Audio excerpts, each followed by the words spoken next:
যদি কবরে আযাব আল্লাহ মাফ করতে পারে, আপনার দুনিয়াতে মুসিবত আছে এগুলো উঠেও যেতে পারে।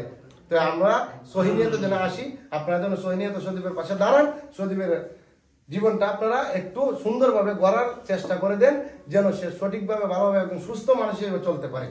ধন্যবাদ জানাই সবাইকে। আর আমি আশা রাখি আবারও আমরা যারা আছি একত্রিতভাবে যেন আগেও থাকতে পারি, সজীবের কাজটা সম্পূর্ণ করতে পারি ইনশাআল্লাহ। ইনশাআল্লাহ। তো আমি বলবো আমার মাহমুদ ভাইকে, আপনি বাকি যে কথাগুলো আছে আপনার যদি কোনো কথা আপনি বলতে পারেন, শুনুক সবাই, একজনে বললে সবাই শুনবে, আপনার কথা আসতেও পারে মানুষ, আপনি কিছু বলেন।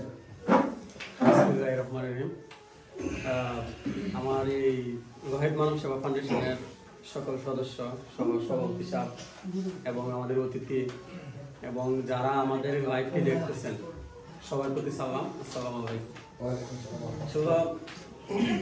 সজীবের ব্যাপারে কইতে গেলে এর যে এই আটটা, এই যে অবস্থা, হ্যাঁ এই যে অবস্থাগুলা, এই আঙ্গুলগুলো কিন্তু সোজা হওয়া যায় না, এই যে টান দিলেও কিন্তু সোজা হইতে চায় না।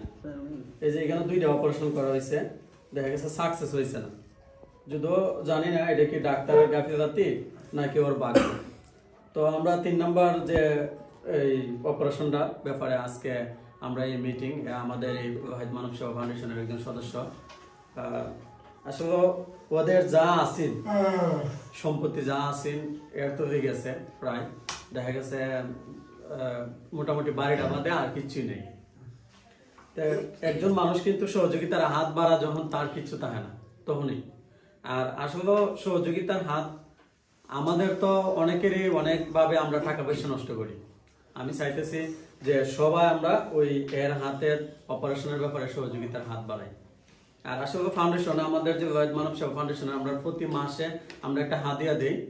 ওই হাদিয়ার বাইরেও কিন্তু আমরা যারা সদস্যরা আছি, মোটামুটি যে আনোয়ার আছে, সাইদুল ভাই আছে, অভিজিৎ দত্তরা আছে, হ্যাঁ আমরা যারাই আছে, আমরা কিন্তু ওই ফাউন্ডেশনের যে হাদিয়া দিই, ওই ফাউন্ডেশন থেকে তো আমরা টাকা দিবই ওনারে, এবং কি আমরা ব্যক্তিগত ভাবেও আমি 5,000 টাকা দিব। দেখা গেছে 5,000 দিব। কেন মানে আরো কয়েকজন আছে যে নামটি বললে হয়তো উৎসাহ বাড়বে। আমি মোটামুটি যারা আমার দিয়েছে আর কি, ফাইজুল আমাদের ওয়াহিদ গ্রামের, 500 টাকা দিছে। হুমায়ুন আনোয়ারের বন্ধু, যে আমাদের প্রতিষ্ঠাতা আনোয়ারের বন্ধু, 500 টাকা দিছে। তারপরে মুন্না, প্রিন্স মুন্না, বাড়ি হয়তো আমাদের এলাকা, বান্ডরা দিছে 1000। তারপর তাজুল ইসলাম, এও হচ্ছে আপনার আনোয়ারের বন্ধু, 1000 টাকা দিছে ধর্মগড়ের। মইন মিয়া 500, এগুলো আমরা পাইছি। আলামিন 500, কুদ্দুস মির্জা 500, জনি 1000, জানে আলম 1300, ইদ্দিস ওই যে রজাল ভাই ফুল, এও 1000 টাকা কিন্তু দিছে। এবং আমাদের যে ফারহান, এ কিন্তু একজন গার্মেন্টস শ্রমিক, হেও কিন্তু 1000 টাকা দিব। তারপর আলমগীর সর্দার 2000 টাকা দিব। তো এইভাবে কিন্তু আমাদের মোটামুটি যে আশ্বাস দিছে, আমরা আশা করি যে অন্ততপক্ষে 1.5-2 লাখ টাকা আমরা উঠাইতে পারবো। সবাই সহযোগিতা চাই। এবং যারা লাইভটি দেখতেছেন, হয়তো বাইরের যারা আছেন, আপনাদের ইনকাম আমরা দোয়া করি আরো বরকতময় হোক, বেশি বেশি হোক। আমাদের পাশে আসেন, আমাদেরকে সহযোগিতা করেন, আমরা যেন এবং দোয়া করেন যে আমরা যেন সজীবের এই অপারেশনটা যেন আল্লাহ যেন আমাদের দোয়া, আমাদের অর্থ, হ্যাঁ সবার সহযোগিতা যেন আল্লাহ এর আপনারা সঠিকভাবে আগের মতো ফিরাই দেয়। এবং আর কি বলবো, আসলে আবেগপূর্ণ হয়ে গেলাম, কারণ হচ্ছে যে হারাইছে সে বুঝে তার কতটা যে যন্ত্রণা বা ব্যথা। যে সজীবের এটা ডাইনা, দেখা গেছে একটা ওষুধ কাটতে গেলেও কাটতে পারে না, একটা কিছু উড়াইতে চাইলে উড়াইতে পারে না, হ্যাঁ বাম হাত দিয়ে অনেক কিছু করতে হয়।